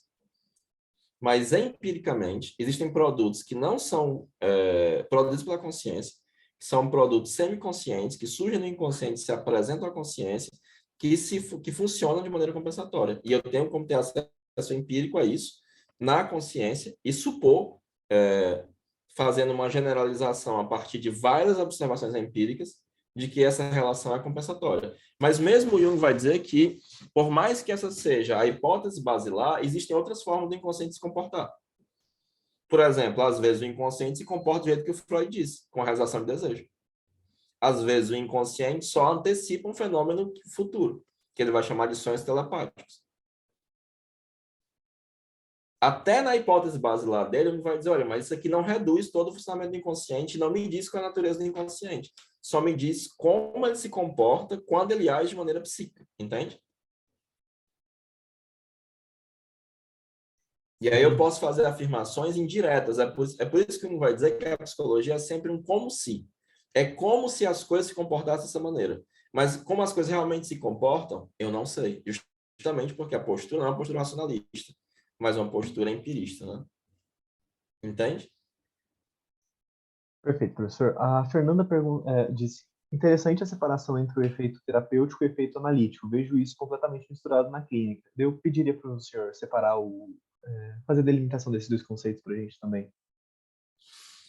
Porque quando você deseja ter um efeito psicoterápico, o que você quer é que o sintoma seja abreagido, é que o sofrimento do paciente diminua, né? Isso não é o que é buscado na análise. A análise é o que resulta do confronto dialético entre a consciência e o inconsciente. Você está interessado nesse confronto. E muitas vezes esse confronto ele vai levar a um sofrimento ainda maior do que o do sintoma. Mas necessário não só para que o sintoma desapareça, como inclusive para que haja um aprofundamento e desenvolvimento da personalidade. Então, um efeito puramente psicoterápico, né, psicoterapêutico, de não, a pessoa vai melhorar, ela vai sofrer menos. Não, em análise ela pode inclusive sofrer mais, e ela tem que sofrer mais, se essa for a indicação do inconsciente, né? Então, há uma diferença, né? Uma análise propriamente, ela vai levar, a análise, ela não é sugestiva, é analítico o procedimento que não é sugestivo e que leva em consideração a hipótese de um inconsciente psíquico, né? Não é simplesmente que a pessoa tem aquele sintoma e o sintoma importa por ele mesmo. O sintoma, ele é justamente um sinal da descompensação entre a consciência e o inconsciente. E aí o que importa é corrigir essa separação, esse desequilíbrio, né? Que, em geral, é provocado pela atitude unilateral da consciência. Por isso que o Jung vai dizer que a gente não se cura de uma neurose, é a neurose que nos cura. Porque a neurose traz sua própria terapêutica. O problema não é o inconsciente, o problema é a atitude da consciência. E mudar a atitude da consciência, muitas vezes, é sentido como morrer. E isso acarreta sofrimento. Entende? Eu não quero simplesmente que o paciente deixe de ter sintomas. Porque se eu fizer isso, eu estou tentando anular o inconsciente. E eu estou, no fundo, enxugando gelo.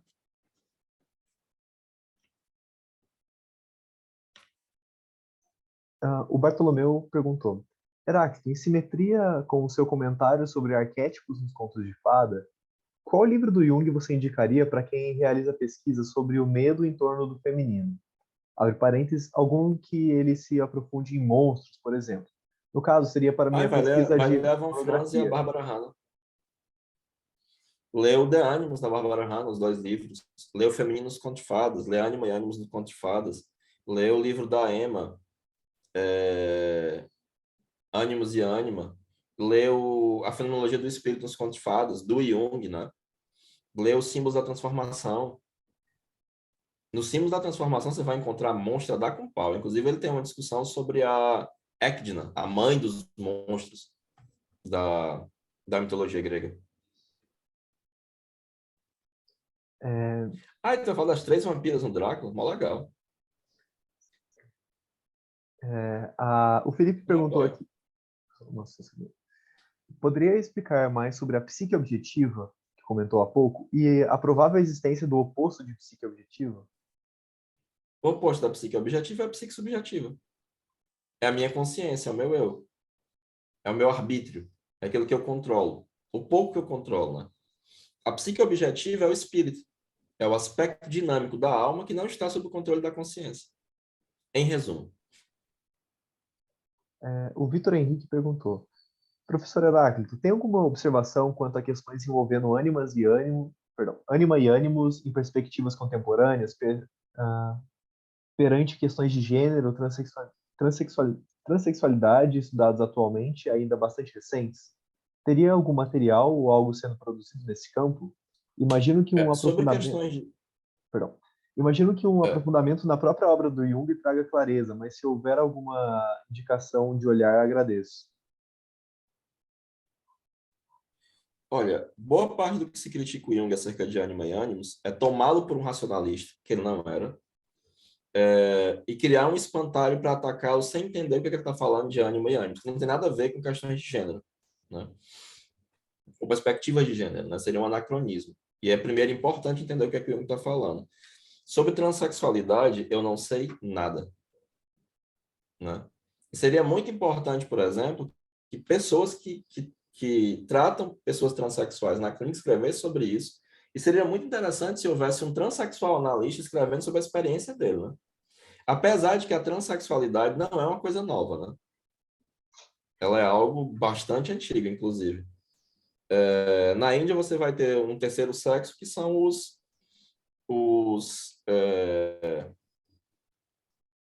eunucos, né?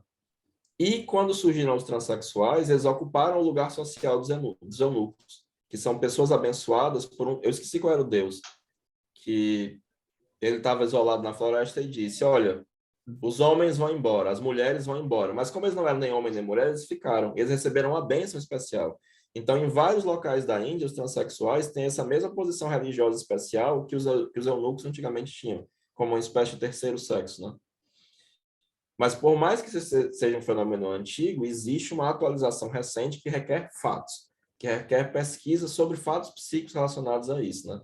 Que eu, infelizmente, desconheço. E sem fatos, como eu não sou um racionalista, eu não posso dizer nada, né? Eu só posso silenciar. Mas eu sugiro a leitura do The Animals, da Bárbara Hanna, e do Animus e Anima, da E do meu livro de introdução, tem um capítulo excelente sobre animes. O Gabriel pergunta, Heráclito, você já ouviu falar de uma patologia chamada Maladaptive Daydreaming? Como a psicologia de Jung entenderia essa questão? Sei não, nunca ouvi falar. E a psicologia do Jung ela não está muito interessada em grandes conceitos universalizantes que não levem em consideração o indivíduo. Eu só poderia fazer alguma avaliação a partir da psicologia analítica se me trouxesse um caso concreto. Assim, ex-cátedra, não se fala, né? Então, não sei. O Lauro perguntou, em que momento as leituras sobre mitologia comparada devem ser iniciadas? Ou a qualquer momento dos estudos em psicologia analítica? Poderia indicar algumas bibliografias para ampliar o acervo de conhecimento nesse âmbito? Tipo, mitologia, contos de fada? Comece lendo Heinrich Zimmer, The King and the Corpse, The Soul Conquest of Evil. Tem até traduzido em português, é A Conquista Psicológica do Mal. Rigira, muito obrigado, São Paulo. É o nome da classe, né, dos transexuais, né, em alguns lugares da Índia, que eram os eunucos, né. Você pode ler em paralelo ao Jung e Campbell. Você pode começar, por exemplo, com reflexões sobre a arte de viver, o poder do mito de transformação. Então, você pode ler em paralelo, né? Ou ler a Von Franz, assim, ela faz um trabalho de pesquisa de amplificação tão grande que você vai aprendendo também. O próprio Jung, né, quando você lê. Eu acho péssimos. Acho um lixo. Morastein. Foi o único livro que eu já comprei que eu joguei no lixo.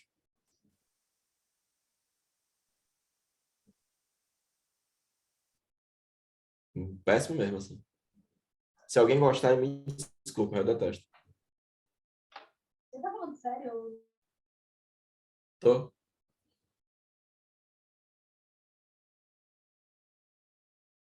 Mais alguma pergunta? Eu tenho uma pergunta. Eu vi que alguém no chat tinha falado sobre os ismos, né? Aí me fez pensar, assim, mas essa seria mais uma opinião particular sua mesmo. Mas com relação a esses ismos, por que que você acha que algumas pessoas têm uma certa necessidade de se colocar em uma polaridade, por exemplo, bem, mal, ou direita, esquerda? Nossa, isso é tão antigo quanto o tempo, né? No século VII a.C., você tem o maniqueísmo e o zoroastrismo, né? O Campbell vai falar muito disso, que vai colocar uma ordem mítica justamente de realizar, eu não aceito o mundo como ele é e eu realizo uma correção. Então, eu me coloco do lado do bem para combater o mal, né? Isso é tão antigo quanto a humanidade, né? E o Jung vai discutir isso de uma maneira mais atual, digamos assim, no presente e futuro, né? Então, é uma leitura muito indicada para compreender o que está acontecendo agora. É muito interessante a atualidade do presente e futuro, né? Porque, no fundo, o que acontece é que você está discutindo a sua neurose na política. Não está fazendo política, né? E isso é muito, muito problemático, né? Porque a concepção, né, do Jung é de que isso é uma concepção empírica, é que a razão ela não é um bem que não pode ser tomado do homem. Subindo a temperatura dos afetos, ela é perdida, né? E a polarização, ela não deixa de ser um tipo de massificação, seja a esquerda, seja a direita, né? Em que a sua individualidade é substituída por um tipo social. O Jung fala de tipos sociais no tipos psicológicos, né? E que esses ismos representam tipos sociais. E que se poderia, inclusive, assim como se fez uma teoria psicológica, uma teoria psicossexual da neurose, você poderia fazer uma teoria política da neurose.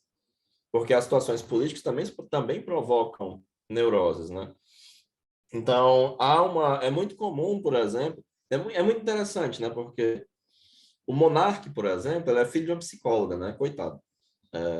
Não, os filhos de vocês vão ser ótimos, né? Mas dos outros vão ser péssimos. Então, o que acontece, né? Ele tem uma postura libertária maluca, né? Ele ainda por cima é burro. E uma vez eu vi um corte do Monarch Talks dele lá no Rumble, ele fala a seguinte coisa: olha, e aí o Estado vai e dá tudo para você, e você vai ter educação, vai ter não sei o quê, e o Estado está dizendo que você nunca vai conseguir nada, você é um inútil. Cara, claramente ele estava falando da mãe dele. Ele não estava discutindo política ali. Ele está discutindo a relação infantil que ele tem com as imagens parentais. É muito evidente. é disso que o Jung está falando, é por isso que ele tem que se filiar a essa corrente de pensamento mais reducionista, assim, assado e tal. Porque, assim, quando você tem, por exemplo, um conservador de verdade, que leu Tocqueville, e é interessante porque o Brasil, até a ditadura militar, tinha uma tradição conservadora respeitabilíssima, os militares acabaram com essa tradição conservadora. É estranhíssimo. O Brasil não é para principiantes, né? Porque você haveria de pensar, né? Não, eles são conservadores, eles vão, né? Mas não, eles acabaram. É estranho, muito estranho mesmo. E aí prosperou, o que prosperou na ditadura é uma tradição de esquerda. Olha que maluquice, no Brasil, o Brasil é estranho pra caralho, né? E aí só quando teve a redemocratização e muitos anos depois, né, como uma resposta ao governo Lula, que é um governo de centro, não de esquerda, nunca foi um revolucionário, nunca foi comunista, nunca foi... ao contrário, super liberal. Você tem uma reavivação do paleoconservadorismo no Brasil. É muito doido. O Brasil é muito doido, né? Mas, fundamentalmente, a maioria das pessoas vai estar discutindo as próprias neuroses como se fosse política. E estão combatendo o moinho de vento. E isso é um grande problema, porque, ao invés de política, você tem loucura, né? O Vitor perguntou aqui, desculpa a ignorância, professor, mas poderia esclarecer sobre ânima e ânimos não serem referentes Eu ao precisaria gênero? de outra palestra, Vitor. Eu gosto que vocês façam perguntas, né? Mas determinadas perguntas, elas fogem completamente ao escopo do que a gente está falando aqui, né? Mas dê uma olhada no meu livro de introdução. Os 2 capítulos sobre ânima e ânimo são muito bons, né? Leia o De Ânimos, da Bárbara Hanna. Professor, acho que Eu já ouvi tem bastante. falar que umas pessoas que não são meus alunos piratearam, né? E aí ele tem PDF em inglês, né? Nunca conheci essas pessoas, não tenho nenhuma relação com pessoas que praticam pirataria, né? Sou totalmente contra, mas dá para encontrar em PDF, né? Professor, Leia... Ah, tá. pra gente. Pode indicar, depois eu comento. Para sua persona, Sombra, os primeiros capítulos do Ion são bastante claros. O eu inconsciente também. O glossário do tipos, né, também é um local interessante. O psicologia do inconsciente, etc. Para a gente finalizar aqui, eu gostaria de perguntar, professor, o que acho que é uma pergunta bem ampla, mas para a gente delimitar só algumas coisas. O que você vê sendo dito como psicologia analítica, só que não é psicologia analítica e as pessoas se empregam como tal? Acho que entra um pouco no tema da palestra do Jung ser Sim, aquilo, com não ser certeza. aquilo. Pessoas dizendo que Jung é agnóstico, pessoas dizendo que Jung é místico, pessoas dizendo que o Jung fundou uma tradição mística. E tem pessoas sérias nessa besteira. Pessoas mandando o povo desenhar mandala, pessoas fazendo terapia de grupo junguiana. É interessante que, como eu sou historiador é uma pessoa que faz fofoca de pessoas mortas, né? E eu comprei um livro que eu achei interessantíssimo, né? Que eu fiquei um pouco decepcionado, porque basicamente é um livro de fofoca, não um livro de história, né? Chamado As Mulheres na Vida de Jung, que é uma americana que foi estudar no instituto e falou, e ela conheceu a Von Franz, a Barbara Hanna, a Jacobi e tal, e ela detestava todo mundo, é impressionante. Ela detestava a Barbara Hanna. Mas o da Von Franz, o capítulo que ela esquece sobre a Von Franz, ela tem um rancor da Von Franz, que ela não fala da Von Franz, ela fala só do rancor. Porque eles estavam muito empolgados para começar a estudar psicologia analítica de grupos, tipo terapia em grupo. E a Von Franz disse assim, isso é uma presepada, isso é uma marmota, não vou compactuar com isso e vou sair do instituto. E isso causou uma comoção tão grande que a galera desistiu e fez ela voltar. Por exemplo, eu já ouvi de uma pessoa que teve no instituto, de um cara que fez imaginação ativa de grupo com 100 pessoas dentro do auditório. Isso é uma presepada, isso é uma palhaçada, isso é uma doidice, não tem nada a ver com o que o Jung falou. Se eu começar a falar as coisas que não são psicologia analítica, que passam por psicologia analítica, eu termino de noite. A grande maioria, na verdade. A grande maioria. A psicologia analítica, o que se chama de psicologia analítica atual hoje não tem nada a ver com Jung. Nada a ver com Jung. Você começa a ler o Jung e você começa a dizer, não, mas isso que essa galera faz não tem nada a ver. E o que essa galera faz é ruim, é raso.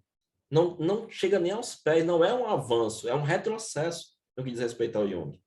O Jung é a coisa de verdade, é um negócio que funciona, é um negócio que dá certo, é um negócio que tem sólidas bases epistemológicas. O Jung era um gênio, essa galera são doidinhos.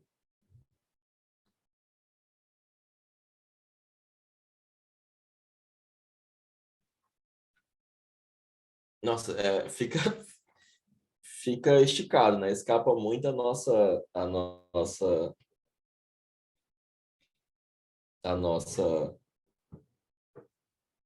Eu não sei se a Tony trabalhou com isso, não. Uma coisa é você falar sobre a psicologia dos grupos, né? Outra coisa é fazer psicoterapia de grupo. Mas eu não sei se a Tony trabalhou com isso, eu acho que não. Eu estou, inclusive, traduzindo um livro da Tony do alemão para o português. Não, desenvolveram não. São um bando de presepeiro. A nossa situação é mais ou menos como a do Lacan quando chegou e disse, olha, gente, essa psicologia do eu aí dos Estados Unidos é uma presepada, né? Leia von Franz. Eu não estou dizendo que leia só o Jung. Leia von Franz, leia a Barbara Hahnemann, leia a Tony Wolff. Leia a menina de Nova York. Escreveu uma Mysteries. Esther? Isso. Esther Harding. Tem uma galera, mas leia a Emma.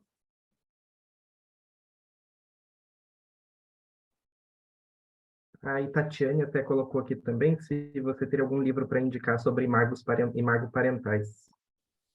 O símbolo da transformação.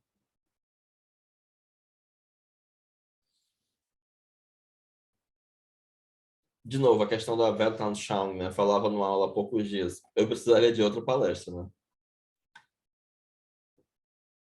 Então, infelizmente, o tempo é muito limitado para... E aí que vocês estão vendo, olha, não leva menos do que 10 anos para você se familiarizar com a obra do Jung. Obviamente, boas introduções são necessárias. É por isso que eu escrevi uma, né? Agora, é indispensável, se você quer estudar um autor, lê esse autor. Se você vai para uma faculdade de filosofia, uma menino terceiro semestre de filosofia vai lhe dizer, não, você pode até ler um comentador, mas tal hora tem que ler o Kant. É indispensável. Mas na psicologia parece que, não, gente, não precisa não. Eu não sei de onde é que esse povo tira isso, não, mas tira. Fala assim, Val. Só acrescentaria, né, porque se você tiver alguma correção, você faça, mas me parece, né, que existe uma confusão no seguinte sentido. As pessoas não entendem o que é psicologia analítica e o que é a psicologia das complexidades, né? E não entendem que você, para praticar psicanálise, você deve seguir o método da psicanálise. Claro. Bom, para praticar psicologia analítica, você deve seguir o método da psicologia analítica. Como grande parte dos jungianos não conhece o método do Jung, diz que o Jung não tem método, né? Não conhece o método dialético, tipológico, construtivo, análise de sonhos, imaginação ativa, né? Não sabe, não conhece o método, então pratica outra coisa que não é psicologia analítica. Exato. Psicologia analítica tem que ter rigor, né? Rigor e honestidade intelectual para seguir psicologia analítica. Perfeito. Né? Não tenho nenhum reparo a fazer, é exatamente isso, né? Pode falar, Fernando. Viscardi. Que sobrenome interessante. De onde é esse sobrenome? É italiano? É italiano, desculpa, eu levantei a mão sem querer. Claro, pelo menos eu soube do sobrenome. Desculpa.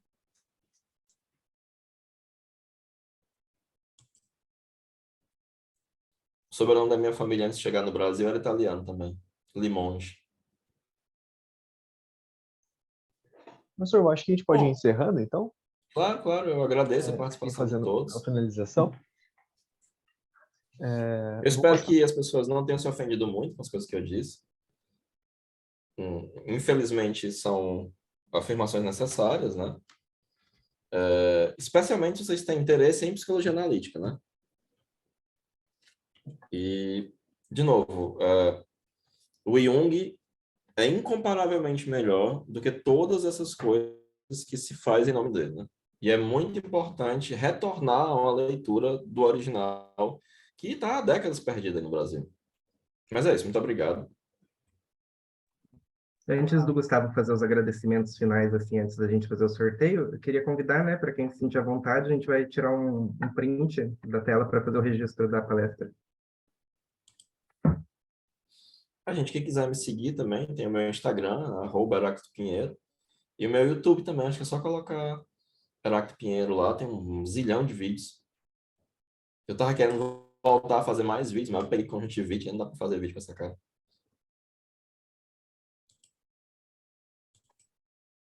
Muito obrigado pela Ah, presença de todos. acho que todo mundo ligou já. Eu vou contar até 3, né, para todo mundo sorrir. Aí eu tiro o print. 1, 2, 3.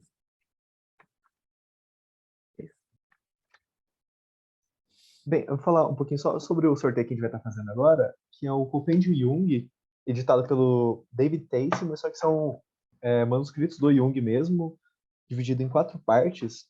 A primeira é a natureza da psique, são capítulos do texto da natureza da psique. O segundo, a parte, são textos sobre arquétipos, o conceito de arquétipos, tudo sobre o simbolismo do si mesmo, eu acho que esse capítulo está no Aion.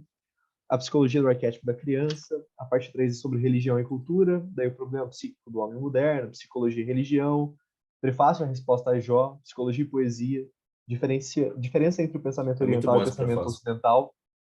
E a quarta parte é a terapia e cura, que é os objetivos da psicoterapia, texto de sincronicidade, um capítulo sobre tipologia psicológica, o capítulo muito importante sobre a função transcendente, que, se não me engano, está na natureza da psique, e a cura da divisão. É um livro novo da Voz, daí eles entregaram para a gente fazer um sorteio aqui, e a gente vai estar com um cupom de 30% no site inteiro da Voz. Então, se vocês tiverem interesse, vou colocar aqui no chat agora o cupom Semana da Psico. Bom, E é isso. O gente, Dani vai explicar como é que vai funcionar o sorteio agora. Eu já gostaria de agradecer ao professor pela palestra, Que por estudar agradeço. essas questões epistemológicas, que eu acho que na formação do analista Não, e mas do... lembre-se disso, sempre que alguém estiver falando alguma coisa de Jung, não levem a sério ninguém que não substanciar suas afirmações. Especialmente se não forem afirmações triviais, né? Ah, o Jung, o Kant era como é? Que eu vi, Kant era, não, idealista. Isso não é uma afirmação trivial, você tem que substanciar isso aí. Beleza, onde, né? O Jung a dialética de Jung é hegeliana, onde é que está isso aí, né? Não levem a sério as pessoas que não substanciarem suas afirmações acerca do Jung, né? Mas é isso, eu inclusive peço licença para sair, tenho outras coisas para fazer agora. Foi um Imagina, prazer estar com professor. todos Agora a gente vai vocês. fazer só o sorteio muito mesmo, Muito obrigado, para obrigado. Heráclito. finalizar. Está Muito sempre obrigado. convidado a retornar para as Será um próximas prazer. palestras na Liga. Tchau, Um tchau. abração. Bom, gente, eu vou explicar então agora como é que vai funcionar o sorteio para quem quiser participar. Vou pedir para que vocês coloquem o nome completo de vocês no chat. Aí vocês colocam, vou esperar uns minutinhos aqui, todo mundo colocar. E assim que todo mundo colocar, eu vou copiar esses nomes, vou colar no sorteador. Aí eu vou compartilhar a tela com vocês, mostrar os nomes tudo certinho, para ninguém achar que se o Gustavo ganhar, a gente roubou. É brincadeiras à parte. Eu Mas eu nunca vou ganho, esperar eu um nunca ganho. pouquinho. Eu nunca ganho também sorteio. Eu nem tento mais. E aí eu vou compartilhar a tela com vocês, e aí vocês vão levar o livro. O Gustavo já mostrou, né? Ali do compêndio. E desejar boa sorte para todo mundo. E agradecer também a presença. Então, o pessoal está colocando.